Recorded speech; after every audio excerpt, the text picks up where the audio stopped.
Welcome back to the channel, Gamer Fam, and today we are going to be taking a deep dive into what's been called the worst fighting game ever. During the golden age of fighting games, one bizarre Mortal Kombat clone dared to be weirder than the rest. The game featured nudity, farting, vomiting, and even diarrhea fatalities, and yet almost no one remembers it. A game canceled before release, buried in obscurity, and now, well, brought back to life. More recently, the emulation has been fixed and the game now plays practically perfect. So let's get into a little bit of backstory and figure out what this all means. And it came to pass that Nula Abba, spiritual leader of the Order of Colors, discovered the ancient secret of the mystic ink of Geese. The ink of Geese is no mere pigment, but a living, shapeless organism. It can become real, form objects if only for fleeting moments, but only when etched into human flesh as tattoo. Yet beware, the ink is not for all. It bonds only with those of rare, strange blood, the ones they call hosts. And those who are unworthy, the ink twists them, mutates them into monsters. Among the noble color guard, only one was found compatible. Koldan, drunk on power, blind with pride, Koldan stole the ink's secret. He now seeks to raise an army of mutants and bring the world to its knees. In desperation, Mula Abba summoned the remaining 9 color guards to seek out new hosts, champions, one, just one, who could rise to defeat Koldan.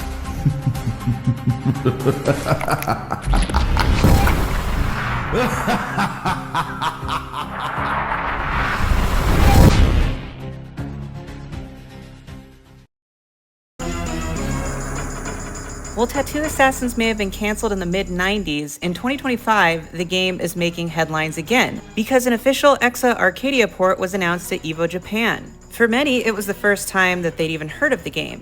For those of you who aren't familiar with this platform, it's more of a modern take on the Neo Geo MVS. And unfortunately, it's more exclusive to Japan. With that being said, when the game was announced for the EXA-Arcadia, most of the fan community was actually pretty excited, while others didn't share the sentiment. But for fans like Nolan, it was much more than that. Meet Nolan, aka Skolaris, a super enthusiast who's been backing Tattoo Assassins for a long time. This is his YouTube channel where he uploads tons of high quality videos showing gameplay of Tattoo Assassins, but his enthusiasm goes far beyond that. In fact, he's been instrumental in getting certain aspects of the game to work perfectly in MAME. So let's get a little bit of backstory here. Yeah, so I'll start with a month and 2 weeks ago or so is when a bunch of things kind of happened that led to us getting the sound fixed in the emulation, and some of the details at first are going to sound kind of extraneous, like they don't matter, but it actually does all loop back around. So my wife surprised me with a trip to Chicago that she had booked for me and my brother to go visit Galvin Ghost Arcade, which I'd always want to go to because I've always had an interest in arcade games and I grew up in the 90s.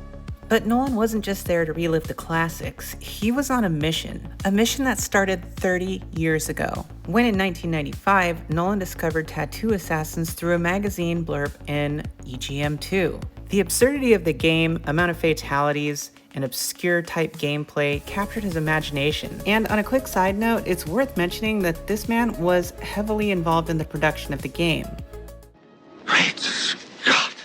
And who might that man be? Bob Gale, the co-writer of Back to the Future. Working with him as a programmer part of the development team is John Carpenter, who recently uploaded a film clip which features Bob Gale coaching Melanie Bayer. I may have slightly altered this for entertainment purposes, so make sure you check his channel out for the full clip. So, in my shortened edit, let's take a look at the production team's reaction to Melanie Bayer's character. How's that? Okay, action.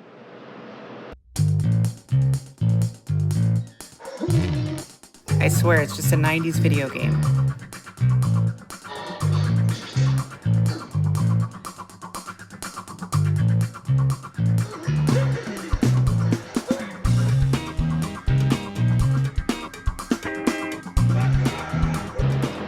Great, cut. Good. Lower. fight. Get up! Get up! Come on, you lazy bag of bones! Slow your gestures down, Melanie. Come on! But not everybody was as easygoing as Melanie was. Mom, I'm really having a problem here. It's just, Oh God, what is it? I mean, just this one picture, like, maybe we could try, like, a film. Gosh, actors can be such prima donnas. Okay, but if you want more technical details and to know more about the production time, I would definitely recommend checking out Matt McMuscle's video. It's very in-depth and goes into a lot of mechanics of the game as well as a lot of what happened with the production team. Something else I want to mention real quick before we move on is this post by Nolan on Reset Era. It's a great comprehensive post that covers a lot of details that aren't widely covered anywhere else. And one of the things that I think is wildly insane is how the budget worked for this, and how essentially Data East screwed everybody who was involved, which can kind of be seen in this excerpt from the Q&A with John Carpenter and Kevin Martin, where John Carpenter states that for the game to be really successful, it should have been started around the time that MK1 was. It needed to be a bit more refined, and where MK was done in about 10 months with a budget of $1 million, they had 13 months with maybe half that. And to boot, everybody got screwed out of a $25,000 bonus that Data East promised them and never delivered on. So back to Nolan's journey. When he finally stepped up to the real arcade machine at the Galloping Ghost, it was silent and felt neutered. The volume was off, fatalities were disabled, and many staff, along with a few machines, including Primal Rage 2, were at C2E2. After speaking with a staff member who was there, they were able to reach out to Doc Mack, the owner of the Galloping Ghost, who, after finding out how far Nolan and his family had traveled to go to the arcade, invited them to the convention, where he got to play games and talk shop with the good old Doc. And so we got in and I met Doc and we played a bunch of games and then just checked out the convention in general. But it wasn't until his last night there that something crucial revealed itself to him. On the last night in Chicago, I was like still kind of like trying to figure out like why the fatalities were disabled in Tattoo Assassins, trying to explain to my brother. I was like, I think it's a dip switch setting or something like that, but the guy there wouldn't know about that. Mm-hmm. So I'm like going on YouTube I'm just Googling around looking for like, how do you access the dip switch settings for Tattoo Assassins in emulation? So I can check if there's like a fatality toggle. And in doing so, I come across, there's like 2 YouTube videos out there of the actual arcade cabinets being played with someone recording it. One was of Galloping Ghost, someone playing through the game. Another one was from like 10 years ago of Retro Game Room, that was the name of the channel. They're playing it, I'm noticing, you know, in this video of them playing the arcade game, the sound is, there's like all kinds of sound effects coming out of the characters that I had never heard, like when I was recently trying to play it emulation, that most sound effects in the game in emulation were just like either silent or just not matching what I was hearing in the video. And it was this inquisition that led Nolan down a deep rabbit hole to try and figure out how to fix this sound issue. It was unclear if the arcade cabinets, the handful that exist in the world, the actual ROMs on those cabinets match the ROMs that were dumped back in like 2003 or whenever it was for emulation.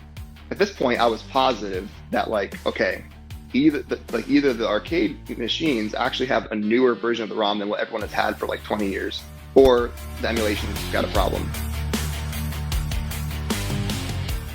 I end up going on the main dev IRC channel, and I just got very lucky finding a guy who I asked, and they're like, there's like these sound issues with Tattoo Assassins in MAME that like I'm trying to find the cause, if anyone can help me, and this guy who goes by Dink is his username on there.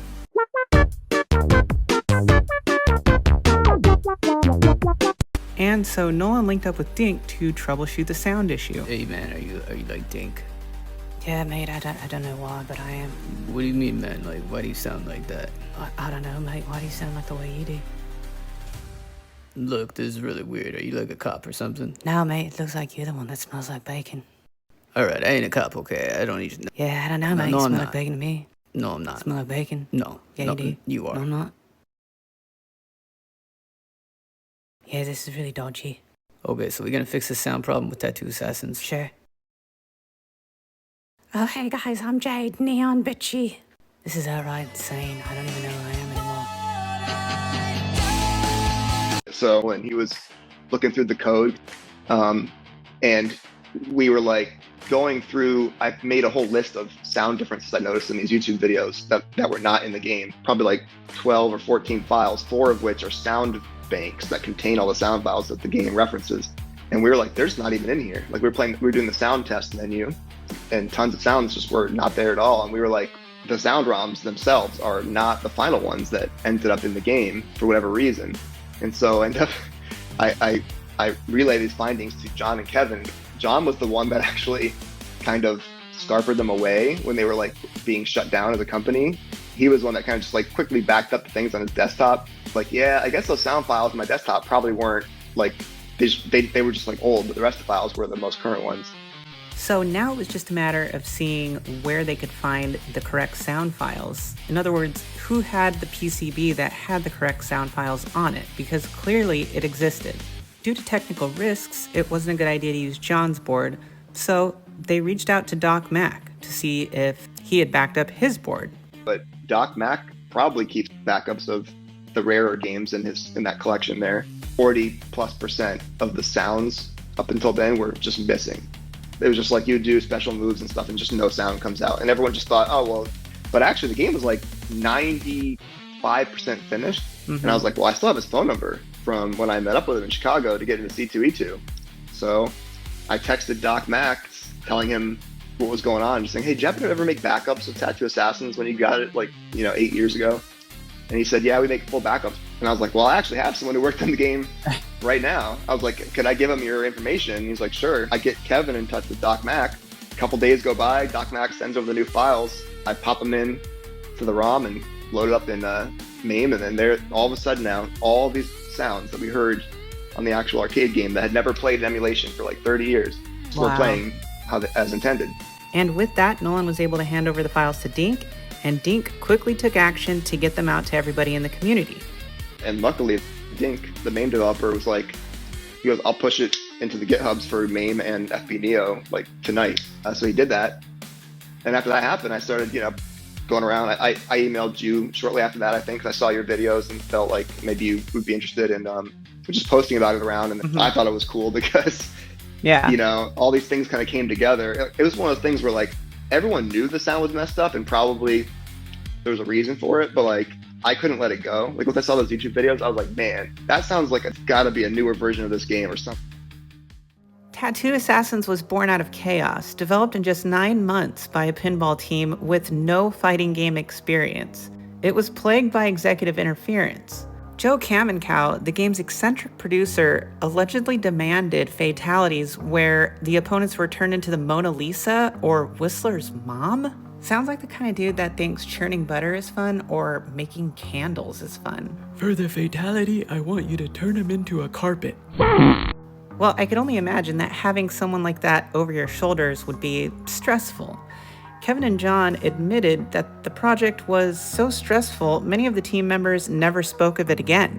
And it's really heartbreaking to hear about these stories even now, because, again, this reminds me of Primal Rage 2, the injustice that was done to these developers and the people involved in the project. I don't think anyone who is at the production or development level went into it wanting to make a crappy or unfinished game.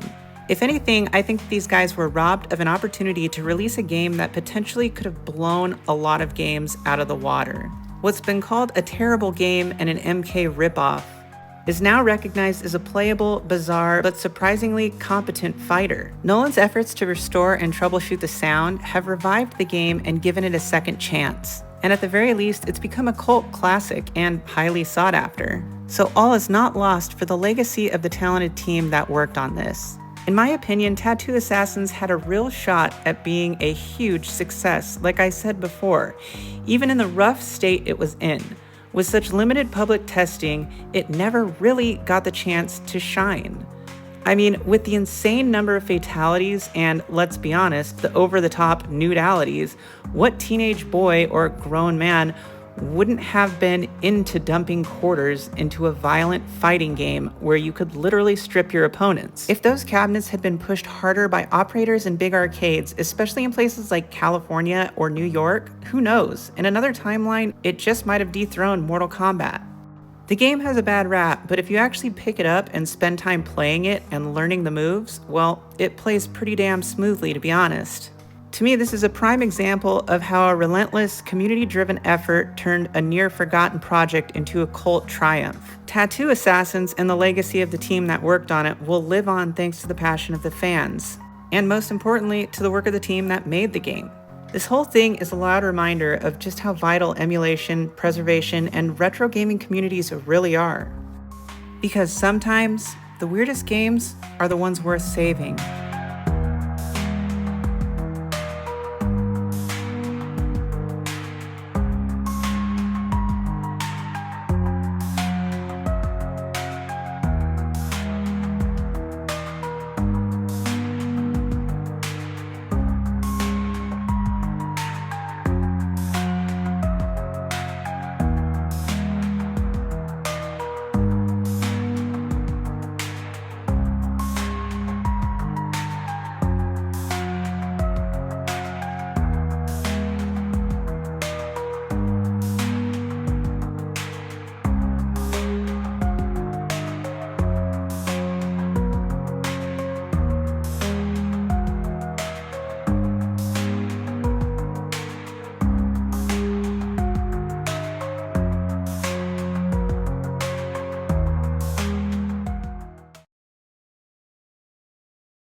Thanks for watching, and until next time, I'll see you then.